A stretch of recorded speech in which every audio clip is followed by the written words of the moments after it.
Ok, donc je fais cette vidéo pour vous expliquer qui je suis, tout simplement, mon histoire, que vous sachiez un peu à qui vous avez affaire, tout simplement. Donc si j'ai des bêtises, hein, voilà, euh, ça sera forcément le cas, je vais sûrement dire des conneries, hein, vous allez apprendre à me connaître. Dans tous les cas, voilà. Donc j'ai mon petit cahier, on sait jamais hein, si je me perds en chemin, mon petit cahier. Donc très simple, hein, qui je suis, Alexandre, j'ai 23 ans. Honnêtement, ouais, je suis quelqu'un de très normal. J'ai une enfance très basique. Quand j'étais tout petit, j'étais très bagarreur.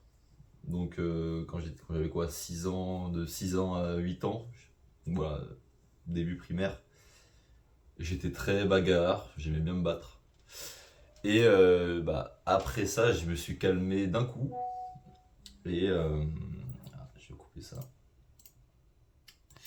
Je me suis calmé d'un coup et je suis devenu une victime, littéralement. Donc je me faisais harceler à l'école, voilà. Et à partir de ce moment-là, je détestais aller à l'école parce que forcément, quand on se fait harceler et que on va à l'école pour voilà, se faire piquer son petit déjeuner, t'as pas envie d'y aller, voilà. Donc voilà. Et donc ouais, à l'école, après de 8 ans jusqu'au collège, ouais, jusqu'en cinquième, moi j'étais une victime, hein, littéralement. J'étais une petite victime. J'avais des amis en soi, mais pas des vrais amis. Si, j'en avais un. Il s'appelle Hamza, il se reconnaîtra s'il voit la vidéo. Hamza Mekamcha. Euh, et cet ami-là, je l'avais rencontré d'ailleurs au CP, mais je le connaissais pas trop à ce moment-là. Juste de vue, et on a vraiment appris à se connaître milieu collège. En plus d'un autre qui s'appelle Ulysse. Et c'est à partir de ce moment-là que j'ai commencé à faire de vrais amis. Donc c'est ces deux personnes-là en particulier. Et en soi, moi j'étais quelqu'un de très normal. Hein. J'étais jeux vidéo, voilà. League of Legends, tout ça. Ça doit vous parler. Skyrim, très bon jeu. Conseillé. Voilà, moi j'étais un gamin normal en fait. Hein. Tout ce que je voulais faire, c'était jouer aux jeux vidéo, dormir, manger, faire du basket aussi. Je kiffais le basket. J'étais sportif, je fais beaucoup de sport, pas forcément de muscu au début. J'ai commencé à la muscu à 16 ans, donc c'est au lycée. Mais voilà, j'étais quelqu'un de très normal. Ma famille, famille super cool. J'ai jamais eu de problème. Il y a eu quelques soucis, mais honnêtement, ça m'a pas affecté plus que ça. Mais voilà, mes parents sont toujours ensemble. J'ai un grand frère remarquable. Mes parents sont remarquables aussi. Je les aime tellement. Et voilà, donc la famille, il n'y a pas de problème là-dessus. Mais vraiment, ouais, c'était au collège, mon enfance, j'étais un peu un gamin, quoi. Un gamin normal qui voulait juste jouer aux jeux vidéo, tout simplement. Et suite à ça, donc je suis arrivé au lycée, pareil. Euh, J'avais changé de lycée en seconde pour aller en première dans un autre lycée. Du coup, j'ai eu un peu une perte de repère. Donc je me suis fait de nouveaux amis à ce moment-là. Voilà. Et donc ça a suivi son cours. Donc juste après le bac, d'ailleurs j'ai redoublé le bac. J'ai redoublé le bac une fois parce que je n'avais rien à faire de l'école. Pour moi il n'y avait pas d'intérêt. Enfin, j'avais une vision, j'avais déjà compris qu'en fait là, ça fonctionnait déjà d'une certaine manière la société. Je me suis dit bon, pas fou, pas fou. D'ailleurs j'avais même des idées noires à ce moment-là. Euh, donc c'était plus au collège ça d'ailleurs. Des idées noires dans le sens, bon voilà, ça me servait pas à grand chose de vivre. Voilà, j'étais dans ce truc-là. Ouais, je vais être très ouvert avec ma vie, hein, donc peut-être que je vais devenir émotionnel, je sais pas. C'est pas trop mon fort d'être émotionnel. Bon, je le prends à les rigolades aujourd'hui, mais voilà. Voilà quoi, le topo. Donc après ça, voilà, après le bac, donc j'ai refait le bac, donc j'ai eu deuxième fois. Euh, et juste après ça, donc je savais pas trop quoi faire de ma vie. Et il y a du coup Hamza, voilà, Hamza qui est important dans l'histoire. Il m'a filé un petit coup de fil. Je crois que c'était un jeudi d'ailleurs, je sais plus. Et il me dit, bah mec, je vais au CIRFA demain à 11h. Est-ce que t'es chaud de venir? Et j'ai eu un blanc de 5 secondes comme ça, et je lui dis, vas-y, pourquoi pas, let's go. C'était pendant les vacances d'été après le bac. Et je me suis dit, vas-y, go. Donc je vais au CIRFA. Et donc je fais les papiers, tout ça, pas de problème. Et je commence à faire les tests qui sont un mois après donc cette visite au CIRFA, je crois. Donc j'ai fait une préparation en un mois éclair. Donc je commençais à courir, à faire du cardio, à faire des tractions, etc. Donc le but c'est de faire que des max en fait, parce que là-bas ils te notaient les tests à l'armée, ils te notent en fonction de tes performances. Donc ça sert à rien d'être balèze, il faut être performant. Donc voilà, c'est traction, squat et luc léger. Et donc on fait les tests et il s'avère qu'en fait j'avais fait quoi? J'avais fait 15 tractions je crois, ou 18, je sais plus. On s'en fout, c'est pas important. Ce qui est important, c'est qu'en fait, les tests qu'on a fait, donc Hamza et moi, on était on a été admis dans le même régiment, en fait, en fonction de nos tests. On avait différents choix, et on avait, donc, dans nos deux choix, nous, on avait le même régiment. Donc en fait, on est allé dans le même régiment, ce qui est assez rare, apparemment. J'en ai parlé à d'autres personnes, ils m'ont dit que c'était assez rare.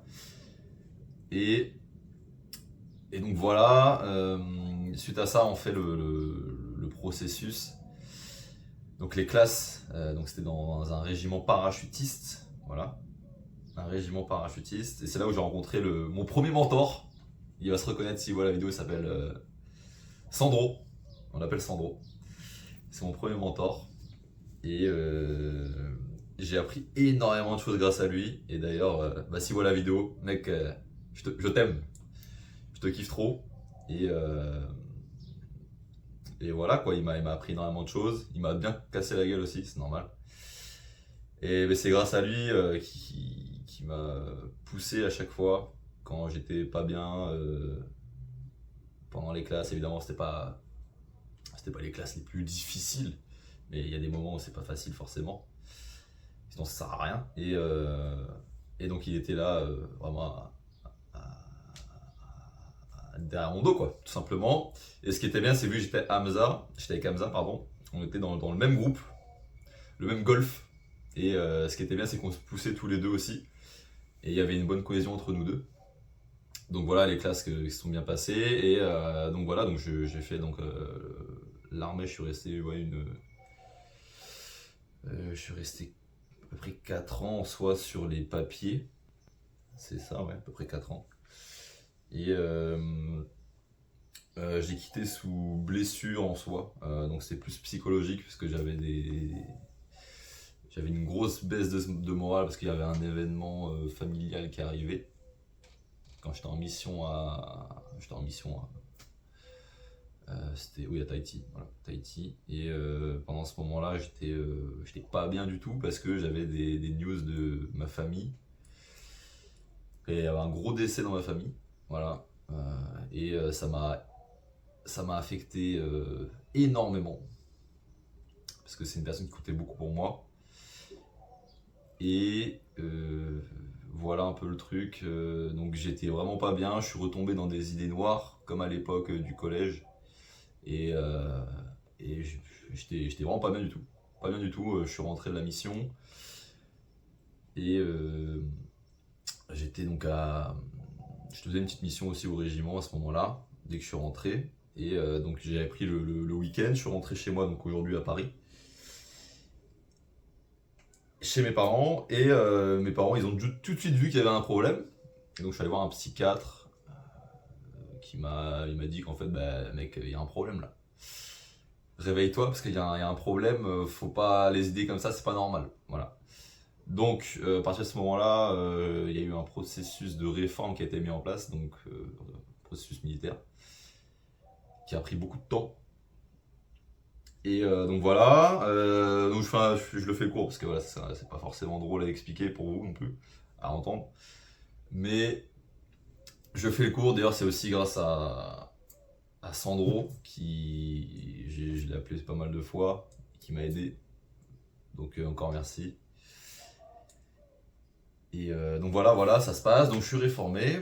Et en amont, je m'étais intéressé à tout ce qui était business en ligne, machin, tout ça.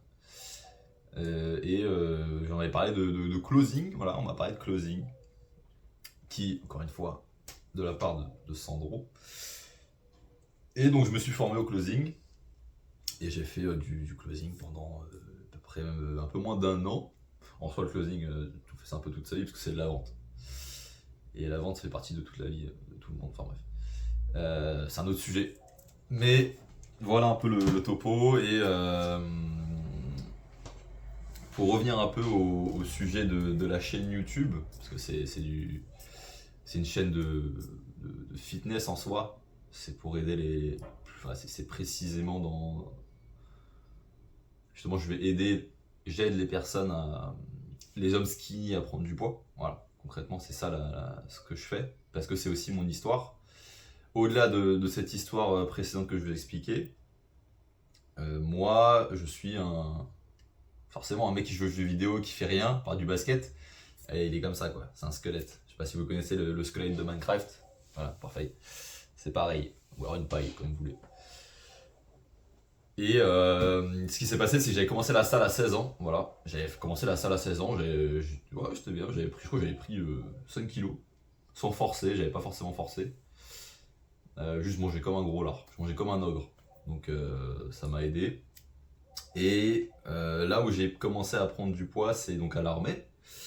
Pas forcément quand je suis rentré, c'était quand j'ai commencé à m'intéresser en fait au physique, en fait, à comment prendre du poids, les prises de masse, ok, il faut calculer ce qu'on mange, tout ça, toutes ces choses-là. Et c'est à partir de ce moment-là où j'ai commencé vraiment à avoir des progrès. Donc à ce moment-là, je faisais 70 kilos. Je fais 1m92 à peu près. Voilà, avec les sauts en parachute, je suis 1m90. Ça rapte ici, donc ouais, je faisais 70 kilos pour 1m90, donc forcément, tu ressembles à une corde de guitare. Donc j'ai commencé à m'intéresser à ça. Et donc c'est au début de l'armée, après les classes, après le brevet para. Ouais, c'est ça, j'ai commencé à. Donc je faisais que du calisthénie à ce moment-là. Que du calisthénie, mais je mangeais je mangeais bien. Je mangeais comme il fallait, les protes, les graisses, les glucides, tout ça comme il fallait par jour. Et en quelques mois, même pas beaucoup hein, forcément, pas trop, j'avais déjà pris, voilà, j'étais de 70 à peu près, j'étais monté à 76, 77. Et, euh, et je suis resté longtemps à cette barre-là, parce que, bah, encore une fois, on apprend pas mal de choses au fur et à mesure du temps. Et j'avais compris au final que bah, il fallait encore choquer le corps, etc. Et je faisais jamais de salle, et en soi, quand on fait pas trop de salle, c'est compliqué de prendre du muscle en soi, voilà, parce que forcément le calisthénie ça va être bien, hein, et je suis personne pour dire que sur internet il y a plein de gens qui font de la calisthénie qui sont balèzes, et tant mieux pour eux, c'est trop bien. Et en tout cas pour moi, pour l'instant, à ce niveau-là, c'était pas ce qui était fait pour moi. Et donc j'ai commencé à aller à la salle, et c'est là en fait où quand t'es régulier à la salle, bah t'exploses en fait, t'exploses, peu importe ton physique. Peu importe si tu as un gros lard à la base ou alors que tu es un squelette. Si tu es régulier, tu es discipliné, tu respectes ce que tu dois faire. Imaginons que tu as un coach, il te dit ok, il faut que tu fasses ça, ça, ça, que tu respectes. En fait, les résultats, ils viennent. C'est une question de temps, de discipline et de résilience en fait. Et il faut être patient aussi. Donc voilà, et donc je suis passé rapidement bon, j'ai pris presque 10 kilos. Hein. Et là, je suis encore en prise de muscle. Là, j'étais à 76, ouais, 76. Et je suis monté jusqu'à 85, à peu près, ouais, 85. Et donc là, je suis encore en processus. Et donc, j'ai encore une stabilisation, donc une marge de stagnation. Et il faut en fait recommencer le processus. Et moi, mon objectif là, c'est d'aller à plus de 90. Donc, minimum 90, parce qu'on a un rapport poids-taille. À 90 kilos, voilà, c'est un peu l'objectif aujourd'hui. Et voilà un peu le topo. Voilà le topo. Et concrètement, qu'est-ce que j'ai oublié? Est-ce que j'ai oublié des choses? Ouais, bah en gros, les leçons que j'ai appris avec tout ça, l'armée, etc. Bah, déjà, ce qui est bien, c'est que l'armée, ça t'aide à être très résilient. Parce que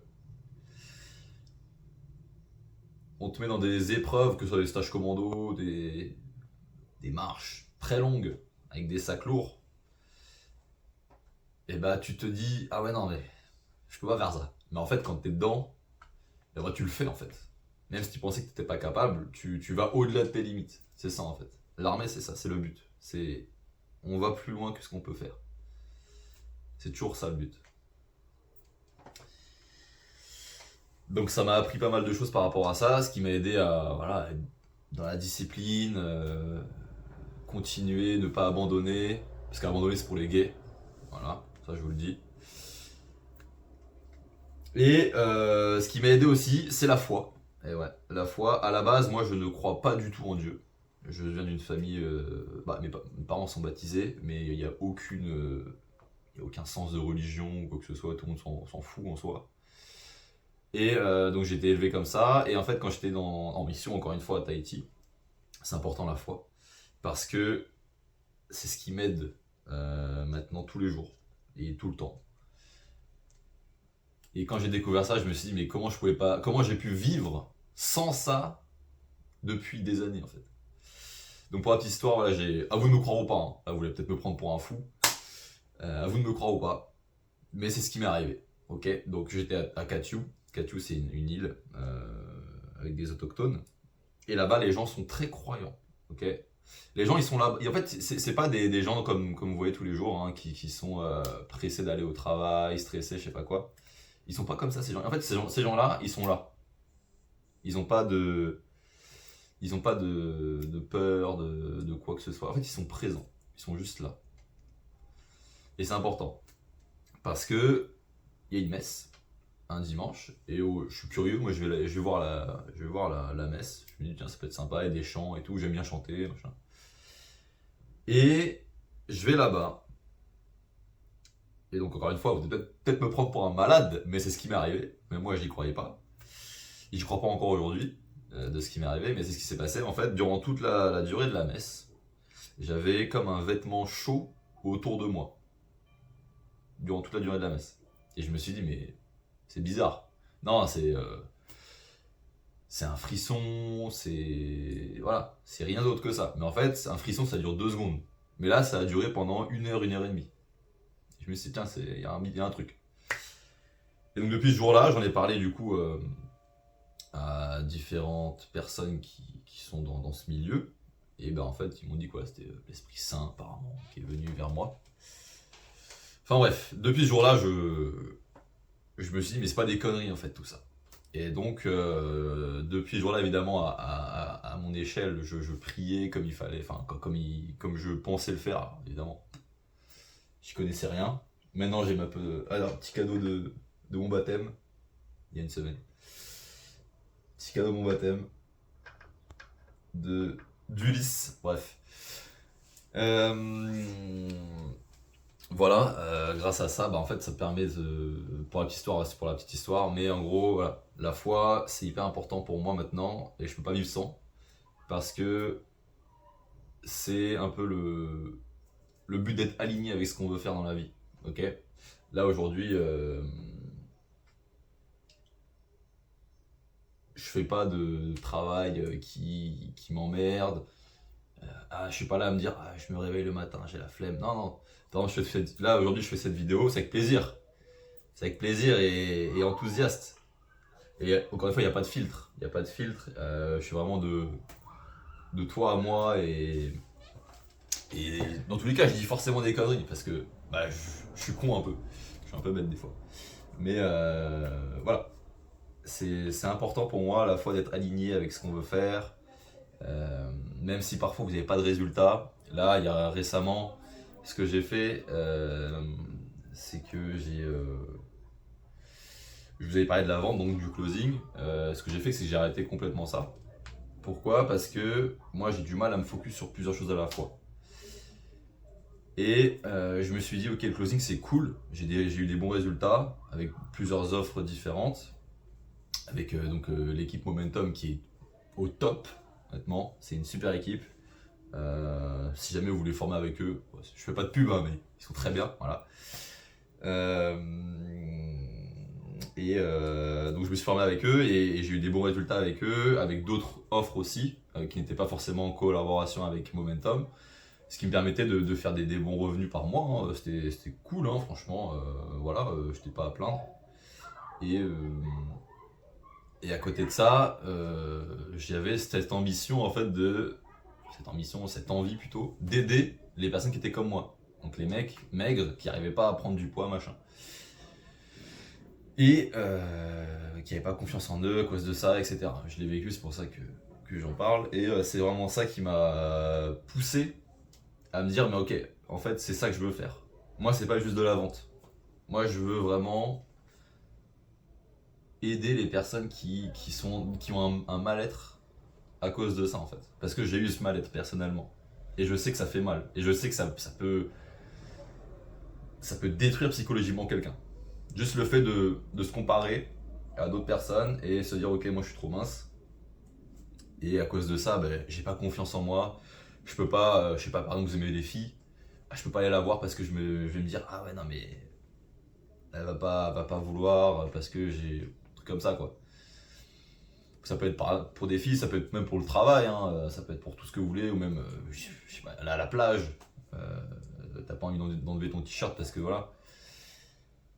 Moi, c'est vraiment dans ce but-là, pardon. Et parce que j'ai pris la décision en fait de stopper complètement toutes les offres de closing que j'avais pour me focus à fond dessus. Parce que là, je me répète, moi j'ai du mal à me focus sur plusieurs choses à la fois.